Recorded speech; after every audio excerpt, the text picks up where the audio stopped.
Tudo bem? Bom, Certo. o objetivo desse nosso encontro aqui, dessa nossa live, é a gente bater um papo sobre o que nós estamos fazendo aqui com a nossa delegação da Universidade do Varejo. Eu cheguei aqui na segunda-feira, dia 9 de manhã, e estou aqui em Nova York desde o dia 9, preparando aqui, fazendo os preparativos para receber a delegação. O pessoal da delegação chegou na sexta de manhã, e aí nós tivemos um jantar na sexta. No sábado, fizemos algumas visitas técnicas às lojas icônicas aqui de Nova York. No final do dia, tivemos um summit, e hoje foi o primeiro dia de varejo. Como eu estou passando, o Renato porque ele deve ter as mesmas perguntas de quem não está participando aqui diretamente, então eu vou passar para o Renato, e o Renato vai fazer as perguntas e a gente vai respondendo, que as perguntas do Renato devem ser as perguntas da nossa audiência, de quem está nos ouvindo ou quem vai nos ouvir lá que esse vídeo vai ficar lá no meu canal no YouTube. Eu só peço que quem entrar no canal do YouTube nos ajude, né? É só clicar naquele botãozinho vermelho lá para assinar o canal e nos ajude a divulgar esse trabalho que a gente faz, levando informações novas e fresquinhas aqui de Nova York para o empresário varejista brasileiro. Renato, está com você a palavra, pode iniciar aí o nosso bate-papo. Boa noite, tudo bem? Então, é a audiência aqui, Zoom, quem está lá pelo YouTube também, estou vendo que tem outras pessoas entrando pelo YouTube, para a gente falar aí desse primeiro dia do Big Show da NRF, o maior evento de varejo que acontece em Nova York todo ano em janeiro. Bom, começando aí, doutor,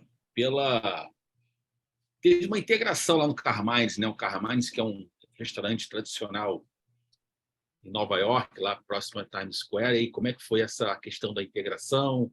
O jantar recepcionou a comitiva? Como é que foi esse primeiro dia? Bom, eu acho que é melhor a gente ouvir os nossos convidados, né? Nada melhor a avaliação do que a avaliação dos nossos clientes. E aqui tem liberdade para quem não gostar, pode falar à vontade, entendeu? Então, aí para o André ou o José Paulo, aí, o nosso querido JP, aí pode dar o seu... O que foi lá, o que você achou, como é que foi, o JP, como é que foi aí? Nada melhor do que ouvir a opinião dos clientes, né? Olha, boa noite a todos. Vamos começar falando de que já cheguei quebrando o meu regime de pós-virada de ano, que eu estava ali, né? A gente faz aquela ceia na virada de ano e promete que vai economizar nas calorias logo na sequência, e aí o Joedir e a organização nos coloca em frente lá dentro do Carmines, que é uma referência de gastronomia aqui em Nova York. Mas, além de se comer muito bem, além de ser muito bem recebido, muito acolhido, gastronomicamente falando, o que eu destaco, Joedir, é o networking, porque já nesse dia, com essa chegada, né, já na chegada, ter a oportunidade de reunir 24 pessoas, se não me engano, que é a delegação, num local tão aconchegante como aquele, comendo tão bem, e é um momento assim de conhecimento. Havia tido aquela live antes de embarcar, que já foi também muito importante, porque a gente já chega aqui entendendo um pouquinho de quem é quem, para aqueles que, como eu, é o primeiro evento aqui em Nova York da NRF. E aí o jantar, então, ele ajuda a quebrar ainda mais a frieza, né, do desconhecimento, e aí já gera ali uma empatia, de maneira que nas datas seguintes, as visitas técnicas, depois vamos cobrir toda a questão aí da feira em si, aí fica tudo muito mais fácil. Então foi assim um golaço. Parabéns. Valeu, né? E esse network que vale bastante também, né? Essa troca. E, André, como é que foram suas impressões lá também?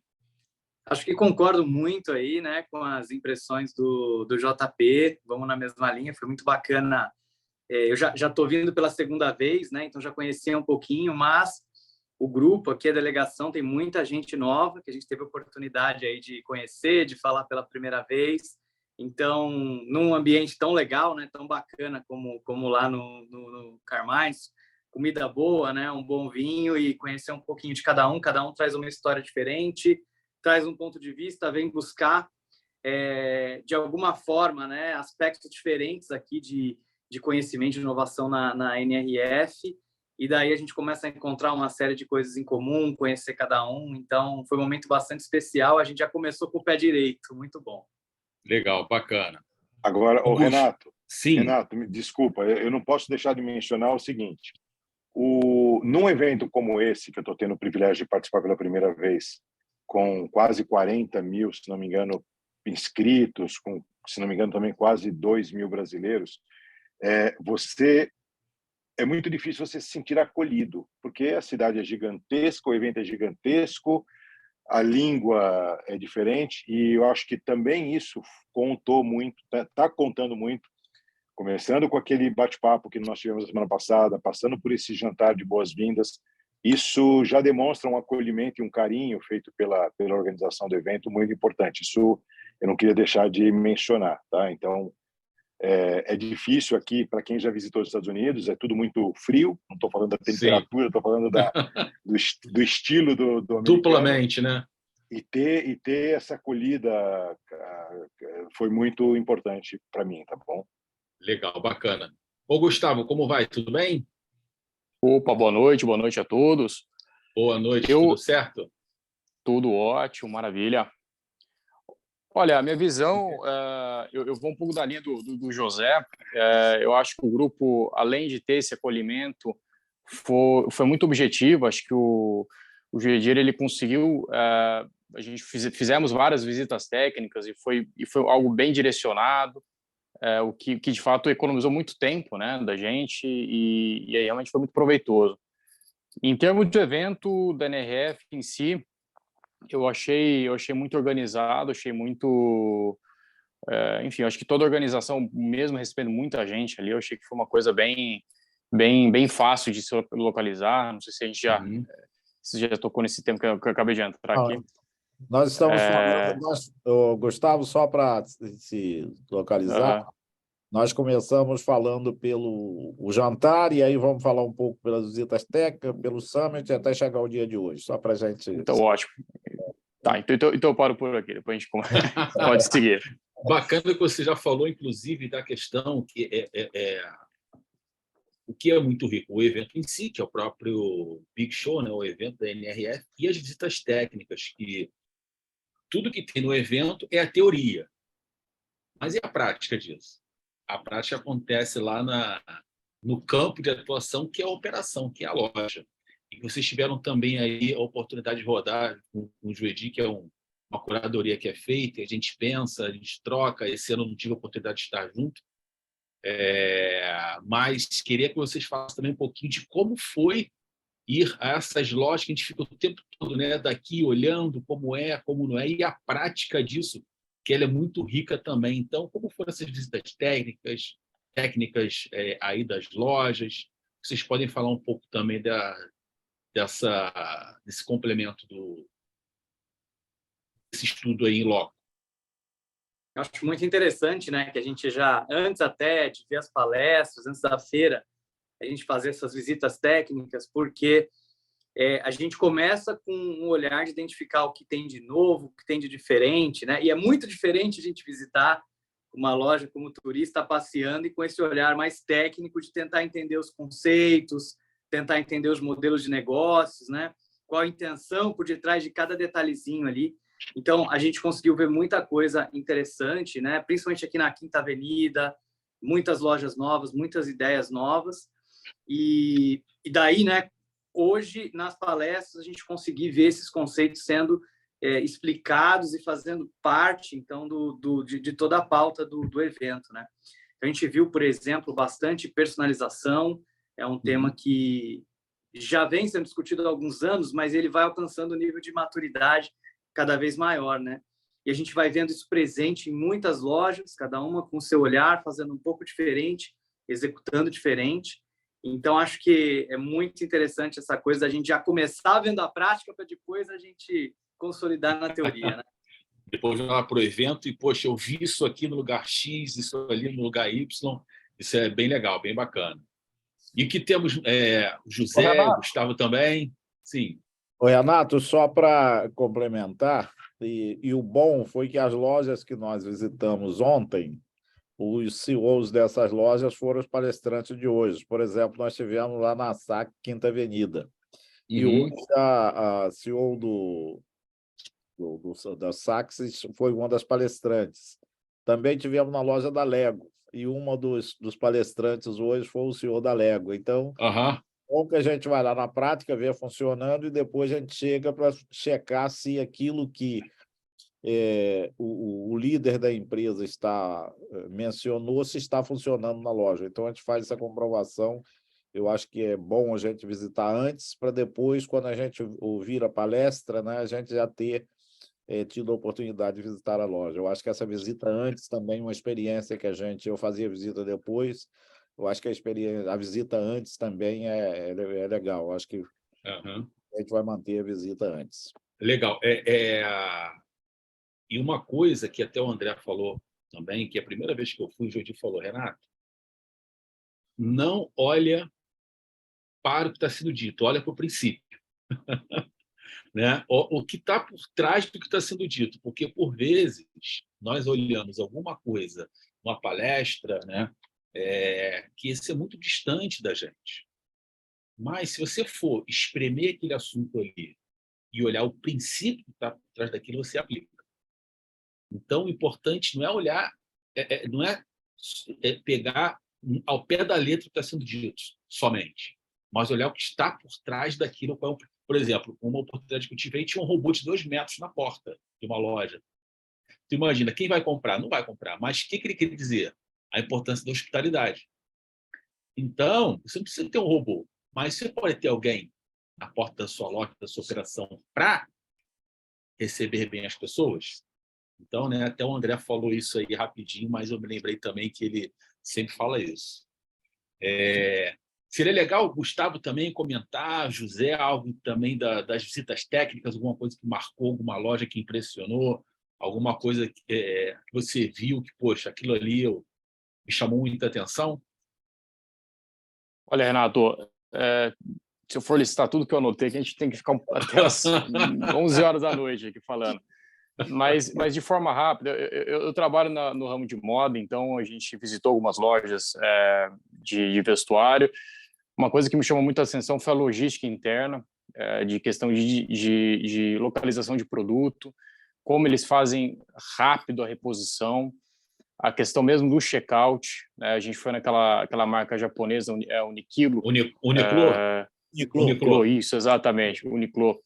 E eu fiquei impressionado com o checkout deles, um checkout o que usa RFID, né? Que você joga ali a peça ali no checkout na máquina, automaticamente já sai o valor, você já paga e você já vai embora.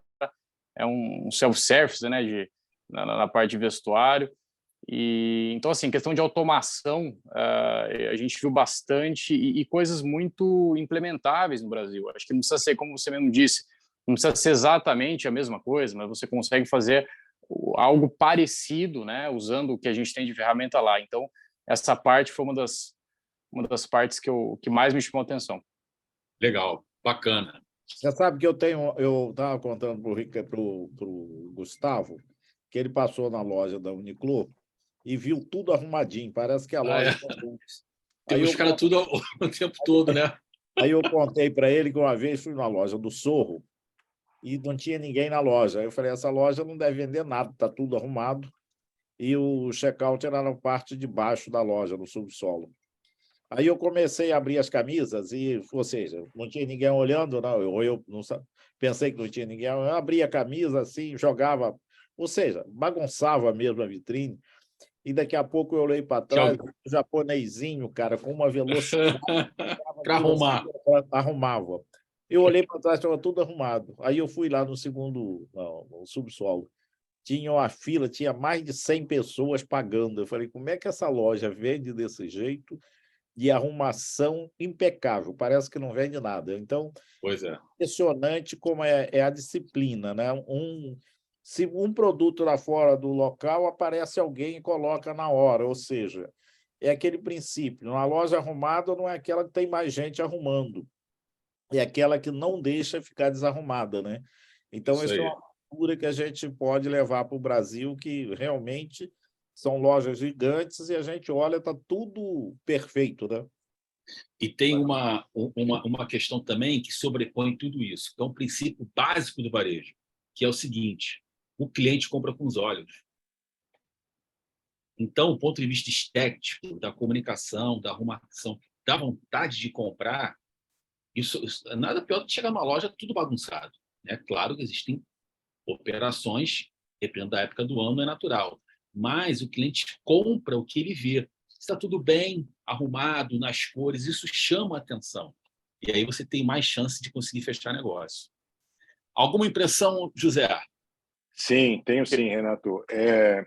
Eu passei 2 décadas operando no varejo.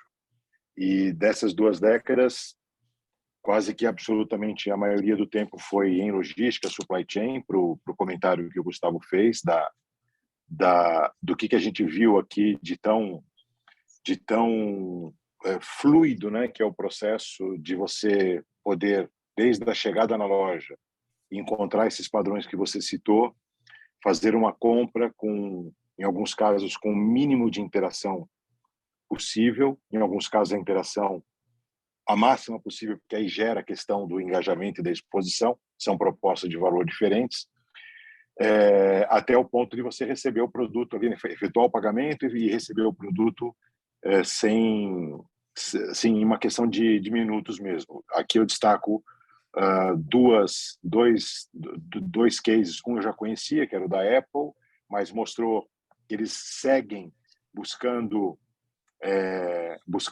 deixar o consumidor muito à vontade. Então, eles, da última visita que eu havia feito a uma loja Apple aqui, eles adicionaram o self-checkout apenas com a leitura do QR Code, sem o equipamento do self-checkout.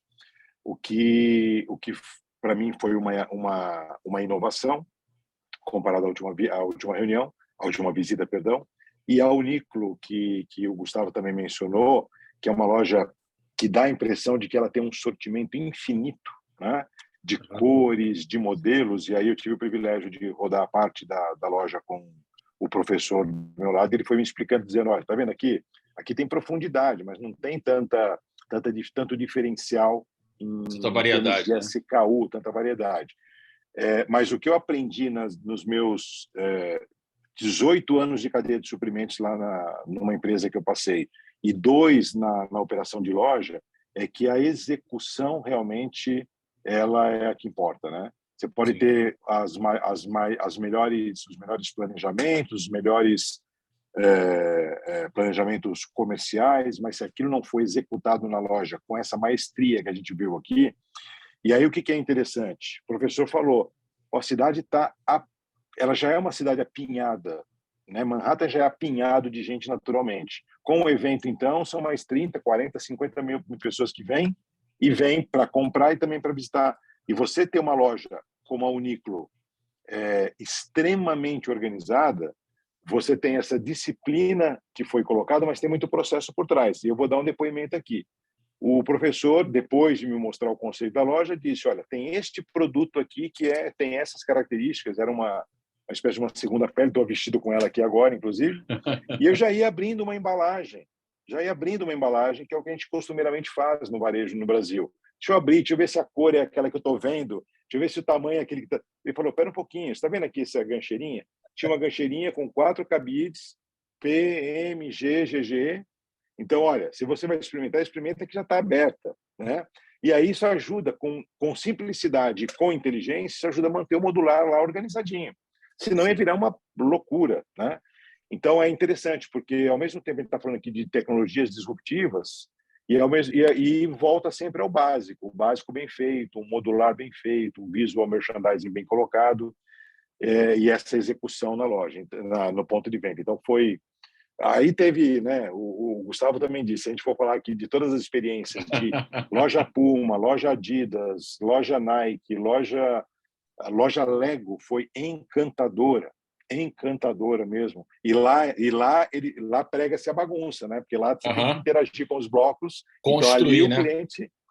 o cliente, ali de propósito, as peças estão soltas que é para você interagir. Mas foram todas visitas muito úteis. A Lego é o retailtainment, é o entretenimento com varejo. E essa questão também da simplicidade, que é quase que antagônico, né? Às vezes você tem que ter algo extremamente complexo, porém também simples, que até a frase do Da Vinci, que a simplicidade é o mais alto nível da sofisticação. Então, ser simples é sofisticado. Às vezes a solução não é aquela coisa absurda, inalcançável, mas... Doutor, tem algo a completar aí dessas visitas? Hein?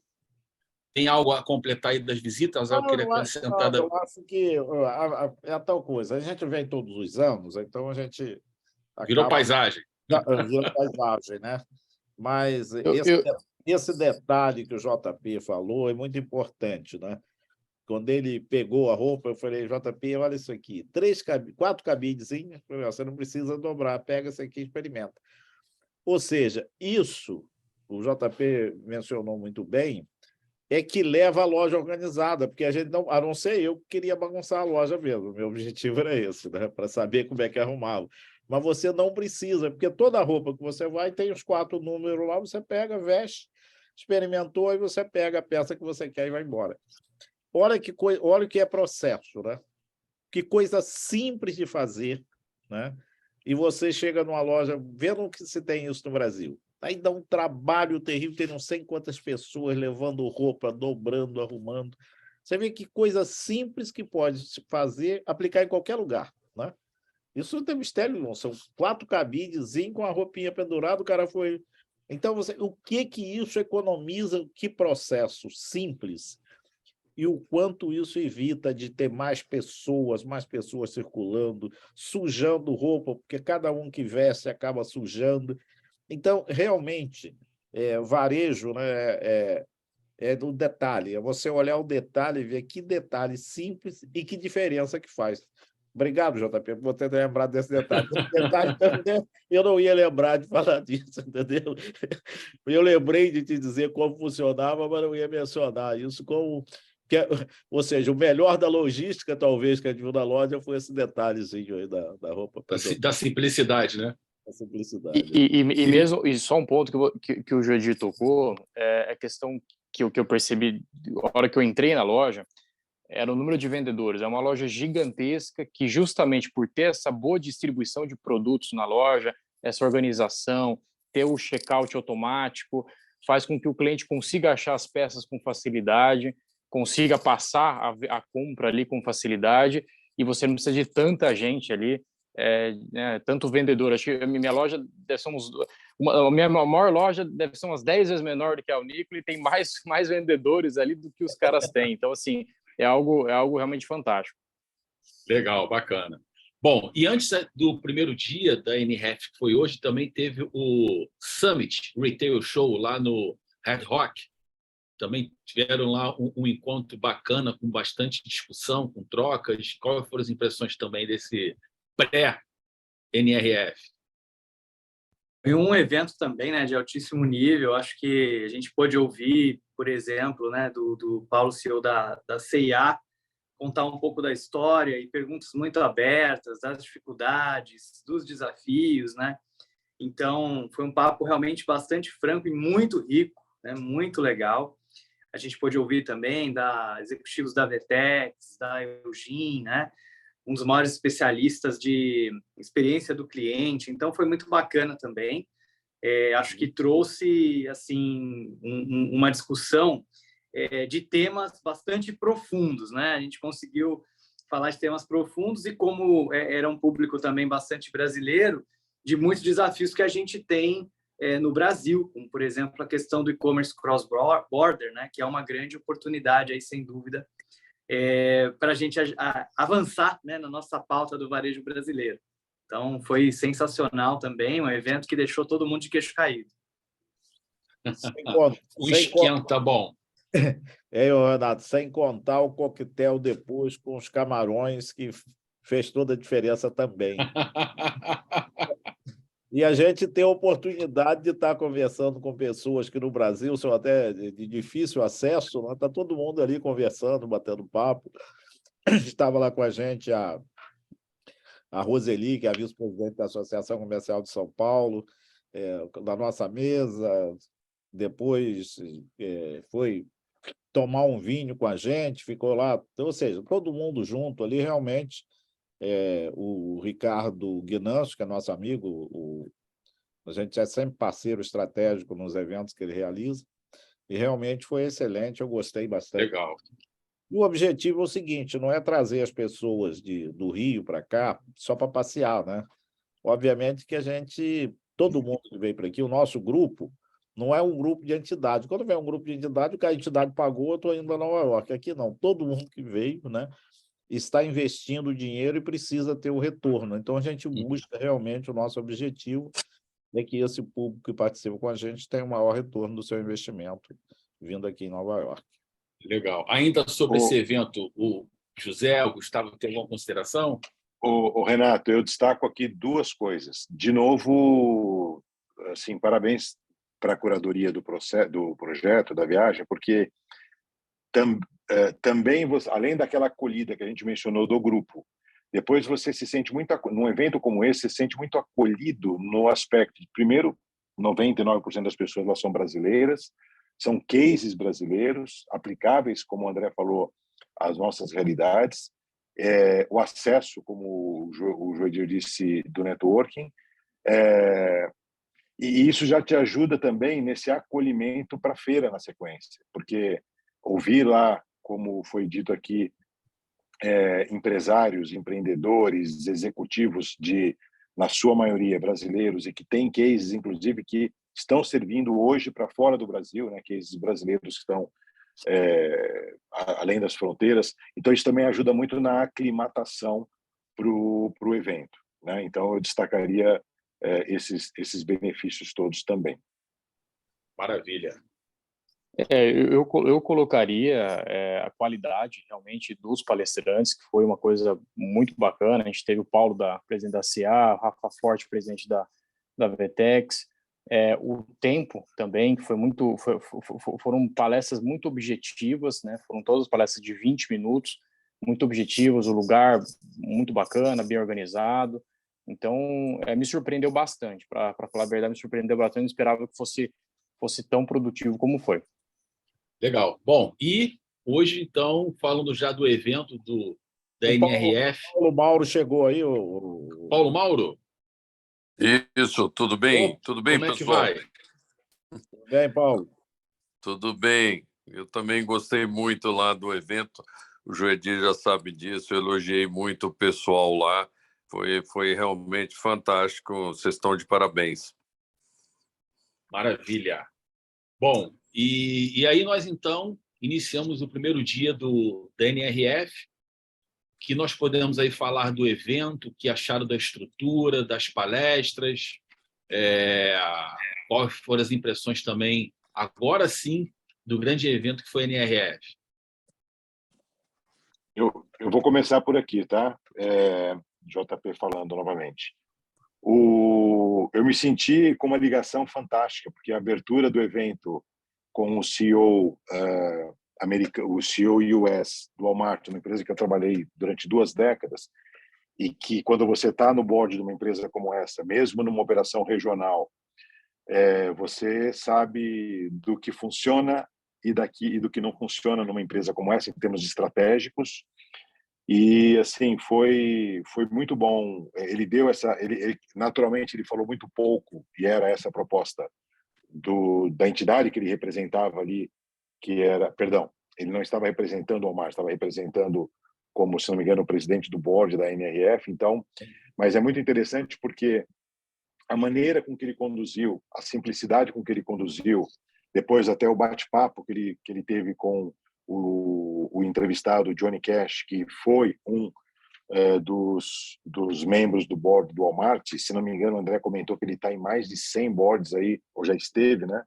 mas de uma simplicidade muito grande. Mas, de novo, mais uma vez, falando aqui de que o varejo é simples, né? Você pode, sim, complicá-lo, você pode, sim, trazer ferramentas tecnológicas que vai, como meio, ajudar a entregar, no final do dia, a satisfação do consumidor ali e a venda, mas a abertura com o John e assim, esse bate-papo bem casual que ele teve ali com esse membro do conselho, pelo que eu entendi também um ex-jogador de basquetebol, quer dizer, uma pessoa, mais do que trazer ali o tema tecnologia, o tema processos, ele trouxe a humanização, né? Então, você participar de um evento como esse, falando de momento de pandemia, momento de pós-pandemia, várias entrevistas depois, várias palestras tocaram nisso, né? Então, acho que todos eles falaram muito de como tem sido a recuperação das empresas depois disso, mas isso também deixa o evento bastante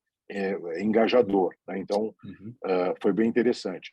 Os demais entrevistados ali, que eu participei das demais reuniões, pelo menos na parte da manhã, todos eles tocaram em temas que aí sim, eu acho que não teve nenhum caso e o professor disse que é de propósito que ele faz isso, né? Ele primeiro nos leva para campo, foi mencionado no início do bate-papo aqui, para a gente ver a realidade, não com a cabeça de consumidor, mas de um executivo desse segmento, para depois saber se o speech dos CEOs, dos diretores que vão estar lá, ligam, né, entre, de novo, planejamento e execução. E, para mim, todos eles foram assim muito a execução estava lá. Dos casos, volto a dizer, para mim o mais icônico foi o da Lego, em que, de fato, tudo que ele mostrou lá em termos de estratégia, todas as respostas que ele deu para as perguntas, tudo que ele falou de retailtainment, Renato, que você usou o termo agora há pouco, isso a gente viu ipsis literis lá aplicado na loja, né? E a gente viu numa loja em Manhattan. E vimos nos vídeos que ele passou um vídeo lá bem rápido, de um vídeo institucional, que tudo isso acontece no Japão, acontece na China, acontece, né? Então, ter essa consistência foi bem interessante, na minha opinião. Legal, bacana. Temos impressões também, André, Gustavo, Paulo, Mauro. Eu acho que, assim, complementando, né, um pouquinho aí na linha do que o JP falou, acho que foi muito interessante ver também um sentimento de mais pé no chão esse ano. Eu senti um discurso mais centrado, mais conservador, menos futurologia, apesar de eu ser de tecnologia e ser apaixonado por isso, né? Mas eu acho que um tema, assim, no geral, permeando muito deixar o cliente satisfeito, garantir uma boa experiência para o cliente, mas permeando assuntos que também são muito relevantes, como ESG, se falou muito, né, de energia renovável, de reciclagem, se falou, inclusive, da revenda, né, do reuso de produtos de luxo, por exemplo, que é uma tendência que vem crescendo absurdamente nesse mercado de moda de luxo. E a gente pôde ver também, né? Então, de novo, os temas que a gente discutia na visita, né? Personalização, a Lego sendo um case aí incrível disso. A gente viu diversas estações de personalização ali na loja, fazer um bonequinho do seu jeito, poder ter ali um quadro feito de Lego com o seu rosto, né? Dentre outras coisas que geram essa experiência na loja, né? De novo, o ponto de venda ali sendo um ponto de contato do consumidor, tornar o consumidor um fã da marca. Então, isso tudo foi demonstrado, isso tudo foi falado, mas sempre com muito pé no chão. Você falou um pouquinho da inflação, do medo, né, do que vai acontecer aí lá para frente. Quer dizer, será que tempos mais difíceis nos esperam, né, ou esperam aqui os americanos? Como é que cada um está se preparando para isso? Diversas pessoas foram perguntadas sobre isso, e a resposta sempre foi no sentido de que, enquanto a gente tiver o cliente no centro, entender o que ele precisa, deixar ele satisfeito e se adaptar rápido, né? Porque se o consumidor também se adapta, as coisas vão dar certo. Então, mesmo quando a pergunta é direcionada para como é que a gente pode baixar custo, como é que a gente pode gerar mais eficiência, temas sempre muito relevantes, mas sempre lembrando que o cliente tem que estar no centro de tudo e que, se ele tiver, a gente tem grande chance de acertar.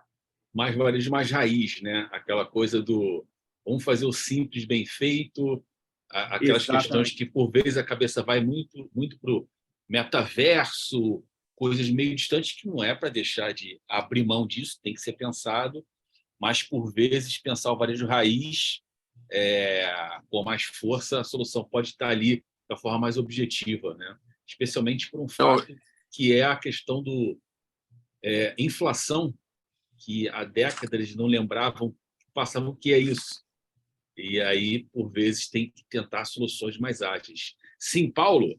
Eu queria comentar uma coisa que o Joedir falou logo quando a gente chegou aqui em Nova York, e eu fiquei muito atento a isso, porque eu vi que essa é uma tendência nova, muito interessante, que é você... Não adianta ficar olhando as evoluções tecnológicas, a parte de experiência do cliente, omnichannel, todo mundo já está atrás disso, todo mundo está fazendo isso. É um modelo de negócio diferente. Ele falou isso e realmente eu achei que essa é a pegada. Agora, o que eu notei é que o modelo de negócio diferente agora não tem grandes mudanças disruptivas que nem o Uber, o Airbnb, não. Agora são pequenas mudanças da maneira como você trata o seu negócio, né? Então, por exemplo, eu achei interessante, eu vi alguns exemplos ao vivo passeando aqui pela cidade, como, por exemplo, a Macy's, ela colocou na área de roupa infantil uma loja do McDonald's lá dentro, no meio da área infantil de roupa. E eu até filmei os pais entrando com as crianças no McDonald's, que deve ter ido lá para comprar roupa. E colocou também a Toys R Us junto da roupa de criança. A Outfitters, que é uma moda urbana, ela colocou uma loja de comida asiática, né? Poké. Eu achei também muito interessante que ela fez de acordo com o público dela, né? Então, eu não sei se vocês têm outros exemplos de mudança do negócio, né, da maneira de fazer o negócio. Lógico, a gente visitou lá a loja da Nike, que colocou lá uma arena. Então, são coisas assim pequenas para tornar a experiência do cliente mais inclusiva, mais agradável, se identificando mais com a marca. Isso eu achei muito bacana. Eu não sei se teria alguns outros exemplos para a gente tratar o modelo de negócio, né? Ações colaborativas, né? São marcas que se associam àquele grande player e trazer soluções inovadoras. Você tem um espaço físico grande, traz um negócio que se acopla àquele e eleva a experiência do cliente. Isso aí são soluções que estão chegando e já aqui já vão pegar essa ideia e acoplar aqui no São Paulo, Rio e por aí vai. Exatamente. Mas bacana. Renato, deixa eu contribuir nesse ponto, extremamente em linha com o que o Paulo falou. Na palestra do CEO da Macy's, se eu entendi com o meu inglês macarrônico corretamente, né? Como todo grande varejista e com grandes caixas, eles também tiveram que se readequar no pós-pandemia, fecharam, se não me engano, mais de 170 lojas, e ainda assim tem uma base de 500 e tantas lojas nas 3 bandeiras que eles têm, a Bloomingdale's lá, que é bem high-end, e o próprio Macy's, mas eles... parte dessas lojas foram direcionadas para o que eles chamam de CFCs, lá, os Customer Fulfillment Centers, ou seja, então, já que eu tenho um ativo, esse ativo, por que não ser aproveitado para ser um hub logístico, alguma coisa assim? E também uma conversão dessas caixas maiores para lojas que eu vou chamar de lojas de vizinhança, comparado com o tamanho de uma loja Macy's, né? Então, ele citou exemplos lá de que alguns locais em que já não cabia mais uma Macy's por conta de tudo que aconteceu no comportamento do consumidor, etc., eles abriram uma Bloomingdale's, ainda que fosse 2, 3 quadras abaixo. Ou seja, isso para mim é um exemplo claro de quem está ouvindo o que o mercado quer, o consumidor quer, e está se readequando, né? E aí o que também me chamou bastante atenção no comentário dele foi a questão de que, além de ter tido a coragem de fechar lojas, mas ao mesmo tempo ter coragem para remodelar parte dessas lojas em lojas menores que atendem aquele consumidor, ou, no caso, investimento em logística, a questão deles terem também tido um trabalho upstream, né, um trabalho com toda a cadeia de fornecedores para explicar o que estava acontecendo. Então, a gente ouviu, e o evento está todo muito calcado em ouvir o consumidor, a gente sempre vai ouvir isso, se não me engano, até o professor fez várias vezes esse comentário, mas não basta só combinar o jogo com o russo consumidor, tem que combinar o jogo com o russo fornecedor, com o russo colaborador, né? Aí entram as questões também de ESG, etc. Então, eu gostei muito desse posicionamento. E sobre essa questão da colaboração, eu me recordo, porque, Paulo, eu tive o privilégio de ser executivo do Walmart no Brasil por um bom tempo, e a gente estava também em busca de uma série de boas práticas. Eu lembro do formato extra, do GPA, incorporando, deixando a Etna organizar tudo aquilo que não era alimentar, né? Então, a Etna se apropriou do espaço não alimentar de algumas lojas. Infelizmente, a Etna não deu certo por uma série de outras razões. Quando eu vejo também, acho que o caso bem relevante em São Paulo, recente, de 3 anos para cá, é o caso da Swift, as lojas Swift, né? com não só um crescimento orgânico, com um real estate com investimento bastante alto, mas estando dentro de varejistas. Se você me perguntasse há 5 anos se eu aceitaria, eu como operador de uma loja de supermercados, ter um concorrente, alugar o espaço, parte do meu espaço para aquele concorrente, em frente ao meu açougue, eu ia dizer, não, você é louco. E aí, quando você visita hoje vários exemplos do Pão de Açúcar, do Carrefour, tem inclusive players regionais, né?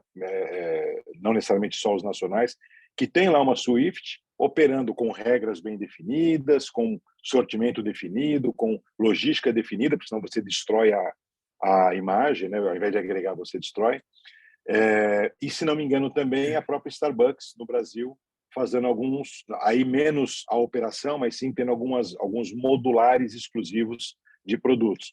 Então, acho que eu aprendi num curso que eu fiz recentemente de transformação digital, do IESE, que não adianta ficar só querendo competir, você tem que competir. Né? Então, coopera, compete a hora que é guerra, é guerra. Mas na hora que é para colaborar e todo mundo ganhar, fazer isso. Então, acho que é um exemplo que você citou bem, Paulo, esse exemplo da Macy's com o McDonald's, né, foi bem interessante. O André, como eu não estou querendo falar, estou só provocando, fala aí sobre a co-brand, ou seja, marca associando a marca. Conta isso, eu acho que é um case que a gente viu e bem legal. Com certeza, foi uma das coisas que me chamou bastante atenção nas visitas, né?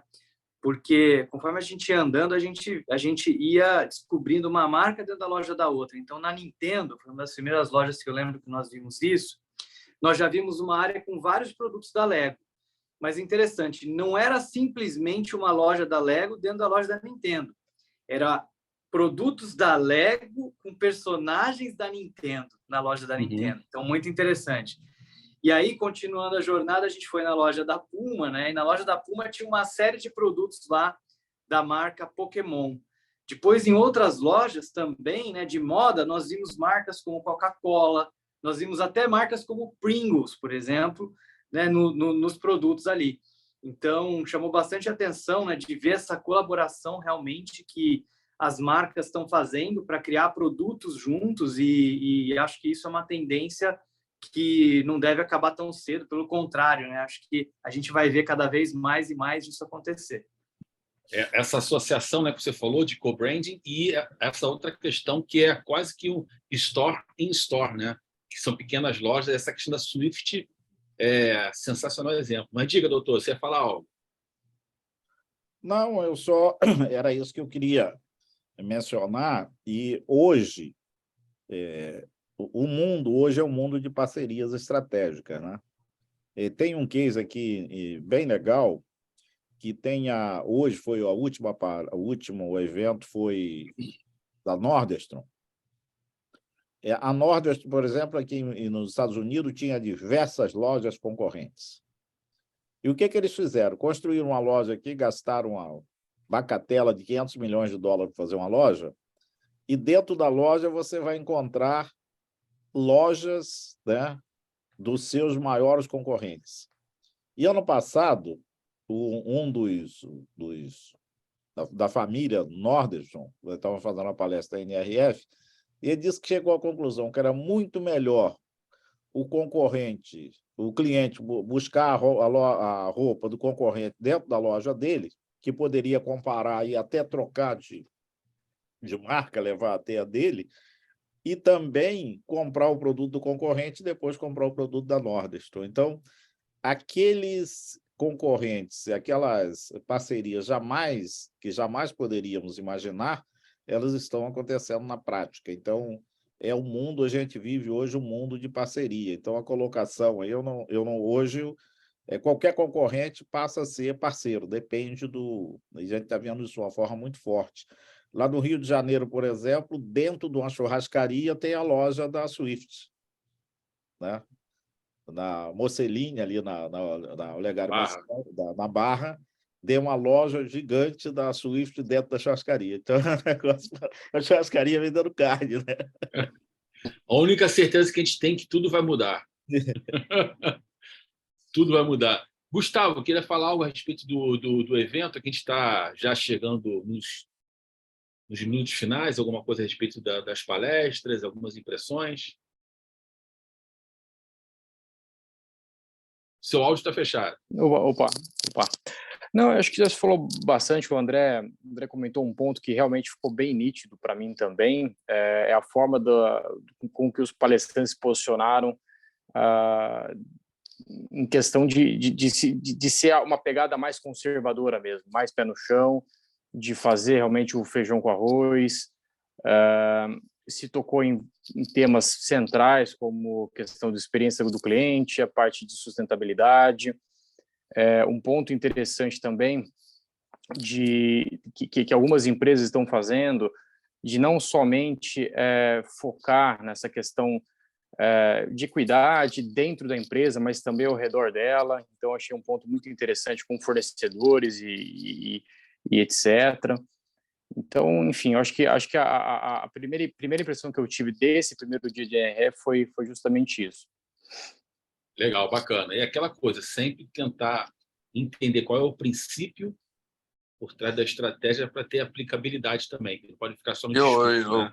Queria colocar, eu não sei quem é que participou aí, eu assisti uma palestra muito interessante que foi da Alpargatas e da Luxótica. Não sei se vocês já comentaram aí, mas eu achei muito interessante uma coisa que a Luxótica, o CEO lá da Sunglass Hut comentou, que, no fundo, eles olham a loja física como uma grande oportunidade de interação com o consumidor. Não é tanta preocupação de vender, mas é uma oportunidade única de uma interação muito grande com o consumidor.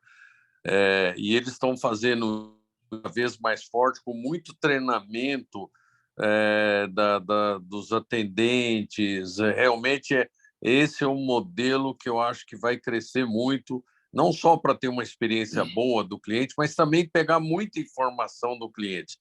E outra coisa que ele comentou também é que eles adotaram aquela estratégia da vitrine infinita, né? O estoque infinito, prateleira infinita, não me lembro qual que é o termo que é o mais correto, e que antes era 0 e hoje já representa 12% das vendas das lojas da Luxótica. Em apenas um ano, ele conseguiu ir de 0 para 12% de itens que não estão na loja, que o cliente acaba consumindo, e eles estão treinando muitos vendedores para ensinar o consumidor a fazer a compra virtual dentro da loja. Eu achei assim muito, muito interessante, um trabalho educacional, porque nós, consumidores, não estamos acostumados a fazer isso. A gente faz isso em casa, mas não dentro de uma loja.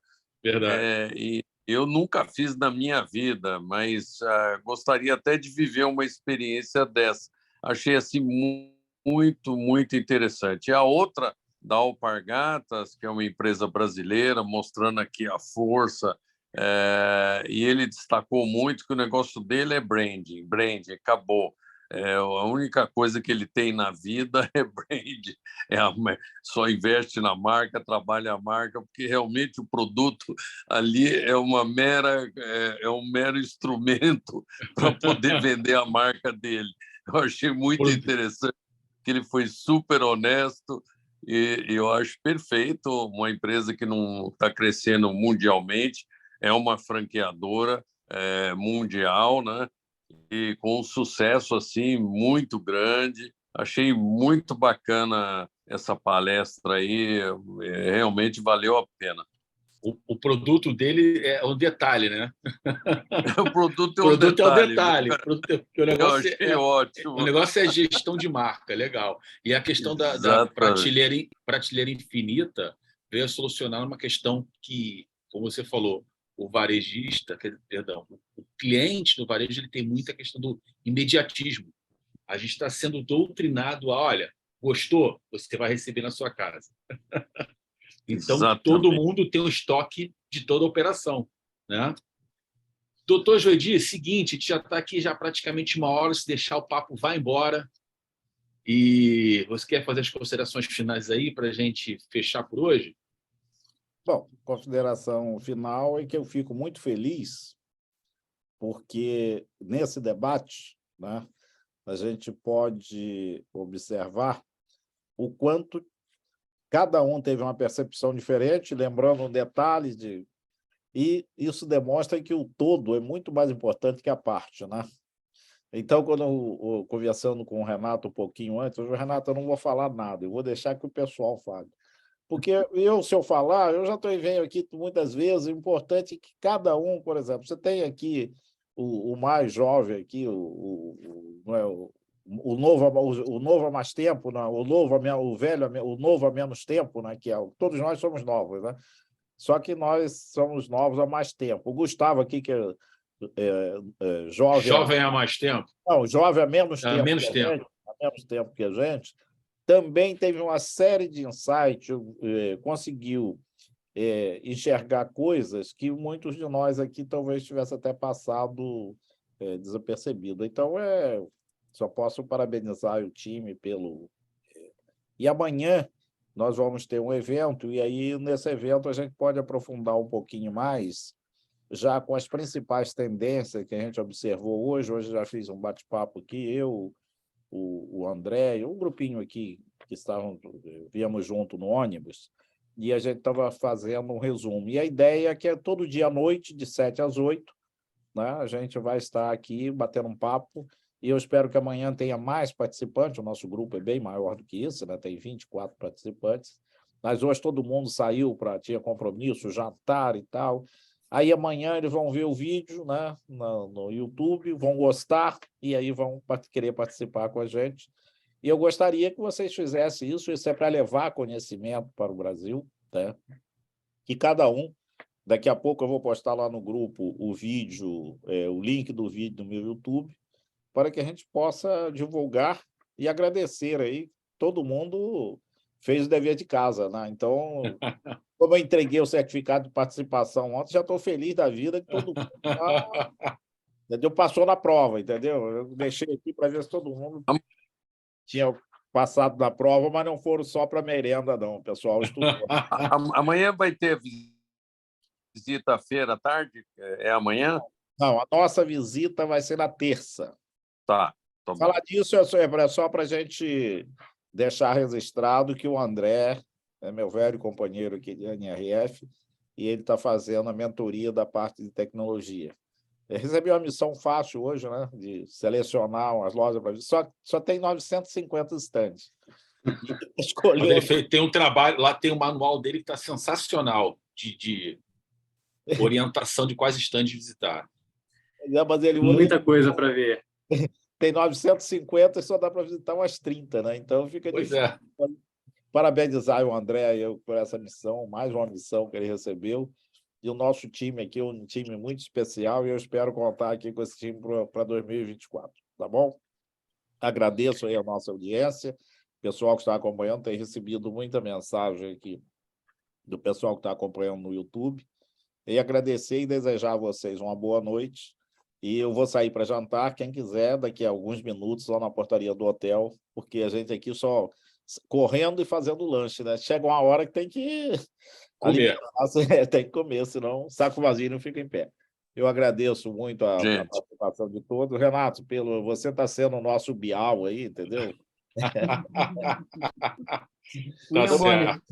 Felipe, muito obrigado. Ele ficou quietinho aí, né, Felipe? Felipe era para estar aqui com a gente, lamentavelmente o consulado americano. Eu vou fazer uma observação do começo da reunião, que eu deixei para falar no final, que tanto o José Paulo, o nosso querido JP, e o Gustavo Rabelo levantaram, dizendo sobre a acolhida. E o Gustavo Rabelo falou sobre o quão objetivo o professor foi. A gente, quando prepara o material, quando a gente prepara as feiras, feiras, a gente pensa sempre em cada um da nossa delegação. Quem está indo, qual é o segmento que atua, em qual parte do varejo que estuda, para quando vocês chegarem aí em Nova York, o material está bem encorpado, preparado para oferecer o melhor que Nova York pode trazer para a gente e a gente performar aqui no Brasil da melhor forma. Então, é só um complemento pelo que vocês falaram da acolhida, de a gente ser objetivo, mas é sempre pensando em vocês. Muito bom, Felipe. Obrigado, viu? Obrigado por todo o apoio, por todo o carinho aí da organização. Um grande abraço a todos. Boa noite. Valeu, tchau, tchau. Maravilha, um abraço. Boa noite. Um abraço, gente.